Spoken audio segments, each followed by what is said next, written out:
Tortured. It's from the front row with Johnathan T. Rokford.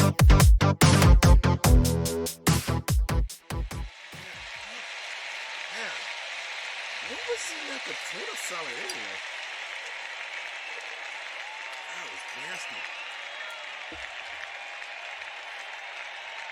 Who made that shit? Oh. You think you could have told me that before we ate some of that? Fuck, I hate eating in catering sometimes. Oh my god. So why don't we eat potluck? Potluck. That sounds like a good name for...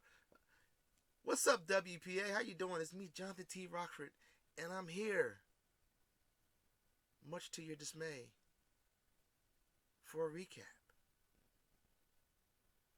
Congratulations to everyone that won tonight. To all you losers, you're losers. So our night started off tonight with a challenge. And not a challenge to not fuck up so bad that your faction members want to kill you, but a challenge to take a game changer title off of Needles Kane. And Needles Kane decided to issue a challenge to one Ohio resident by the name of Captain Chaos. Now, he did it in writing, and, well, needless to say, Captain Chaos's reading comprehension isn't always so good, and many people try to translate for him, but if you ever find yourself in that situation again, Needles Kane, you should probably do it face to face, and usually saying, "Me, you, fight now." It'll work. Trust me. But in official action, we had the Thai villain taking on Tommy Celsius. The Thai villain, the creator of the Stud Championship. The Game Master. The man that can boggle your mind with just one question.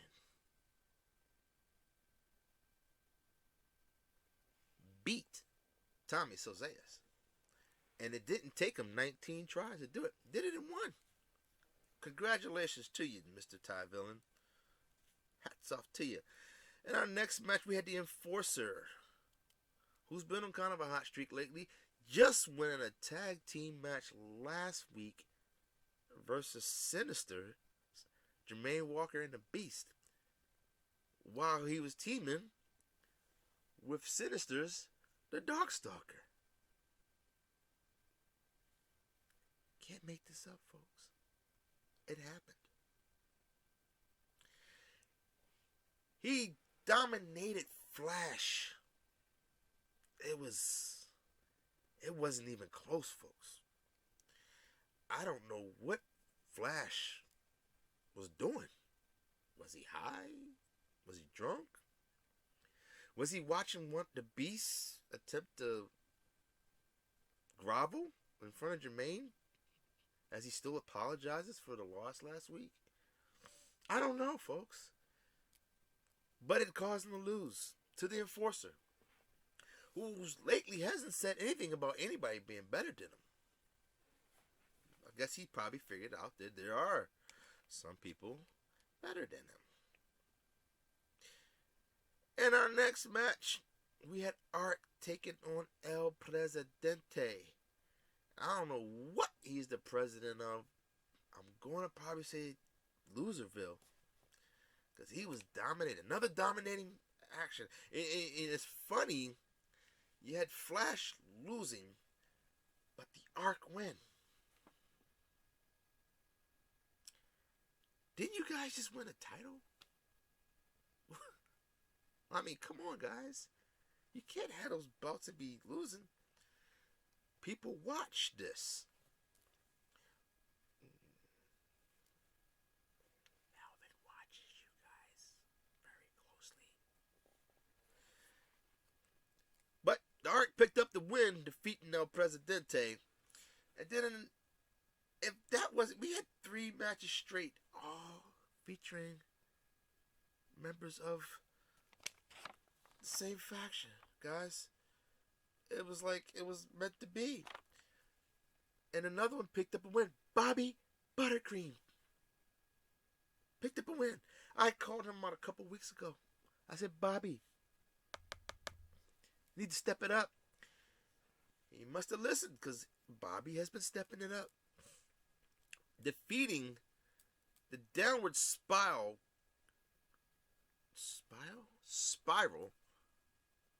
Johnny the Body of the Killer Goons. Those guys. What did you guys kill, by the way? Because it's not the scores. It's not the matches. I mean, you might have to add a couple more L's in that word killer there. It'll be misspelled, but as factions go, you guys are at the bottom of the barrel right now. I guarantee you, somebody could make a faction. Start a faction. Just put 4 guys, random guys together, and they could get more wins than the Killer Goons as a group. I guarantee it. Now, our next 2 matches featured, as usual, no-shows. Now, for one guy, it was beneficial because he got his first win. His loser streak's over. You know how it feels to have that win? It's like almost like being in love and stuff, you know? It's like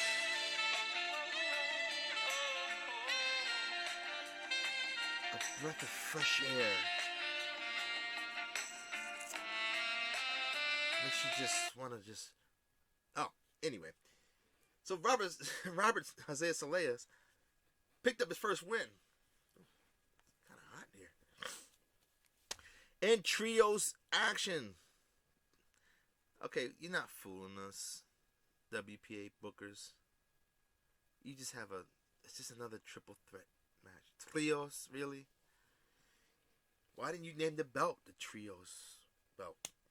That would have sounded a lot better than a triple action belt. Are you going to make a trios tag team belt? Now, folks, you remember last week, right? The spear heard around WPA. It was sinister. Jermaine, the Darkstalker and the Beast, taking on probably their most hated rivals, OVE. And it's probably their most hated because it's really like it's only 4. And only 2 of them ever face each other most of the time. But you had Bobby Blaze, Captain Chaos, in the Albatross, Martel. And I'm going to tell you right now, it was evenly matched. Yeah, even with Martel there, it was evenly matched. And it looked at one point, OVE was going to beat Sinister. They were going to get the win until Jermaine Walker grew tired of the foolishness and blind tagged himself in and gave Martel the Carpenter a blackhand side, pointed at his own corner and told him, "That's how you do it." I was waiting for him to call him Ducky. I don't know why. Just was waiting for it. But Sinister pulls out the trios win. You know, you never know what's going to happen with those guys. But hats off to Martel for at least trying.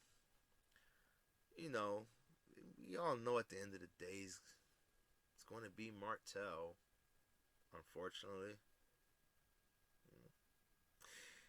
In a number 1 contender match for the tag titles, we had Pierre Saint Damien and Supreme Knight taking on, I Oreo Speedwagon. And I swear, I don't know where you guys came up with that name. But it has not been good for you. And today was another example of that. As Supreme Knight picked up the win by hitting a superhero landing on Jay LeMasters. Jay, what happened? You know, you can't claim to be MDK all day and then lose. What's wrong? Why? What's wrong, Jay? I got a number for somebody you can call if you need some help talking. But our new number one contenders, Pierre St. Damien, who was our former TV title holder and former Game Changer title. He's looking to get another belt around his waist, folks. Yeah. And you know who they're going against? Yeah, they're going against OVE. Not with Martel on there. No. The Professor and Captain Chaos. Yes, this should be an interesting match. Supreme Knight, Pierre St. Damien versus the Professor and Captain Chaos. Sounds like a nice match. And tag team turmoil action to decide the last team to go into the finals to face the Darkstalker and Brian Lieber. We had Big Mel and Johnny Rocco taking on Money and the Professor. And folks, I'm going to tell you right now, if you bet on Mel and Rocco to win, you made yourself a good bit of cash because betting odds were against them. But Johnny Rocco's been on a hot streak. Actually, he just beat Big Mel last week for a number one contender match. Week before that, he beat Brian Lieber. Just because. And tonight,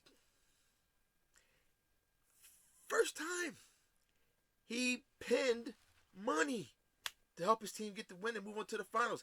I mean, he went Samantha from Cobra Kai on Money and hit him with an annihilator. And it was over, folks. Needless to say, the Professor didn't look too happy. The Professor looked like somebody had just poured out a 2-liter of Mountain Dew onto some Ruffled chips. He was pissed. He was so mad. Going into the weekend with a loss? A tag team loss. Luckily it wasn't. Actually, I would normally say luckily it wasn't his partner there, but his partner lost 2 earlier.